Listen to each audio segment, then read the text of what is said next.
تو لفظوں کی جو بے حرمتی ہم کر رہے ہیں، آج ہمارا پورا معاشرہ دیکھیں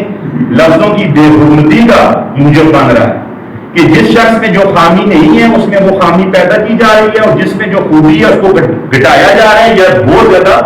بڑھایا جا رہا ہے۔ تو ہم جو لکھنے والے لوگ ہیں، کتابیں لکھنے والے لوگ ہیں، کالم لکھنے والے لوگ ہیں، یا اخبارات کی زینت ہمارے جو تحریریں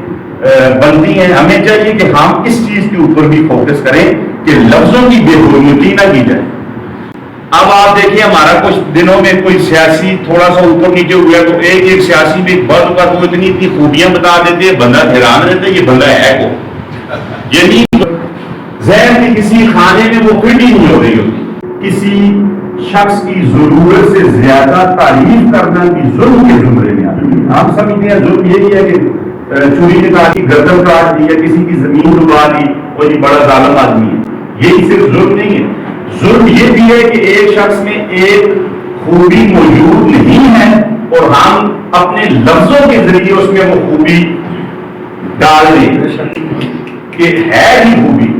حالانکہ اس میں وہ خوبی نہیں ہے، لیکن ہم ایسے لفظ استعمال کر رہے ہیں کہ وہ خوبی ہم لفظوں کے ذریعے اس میں استعمال کر رہے ہیں۔ اور یاد رکھیے لفظوں کی حرمت میرے نزدیک سب سے زیادہ ہے۔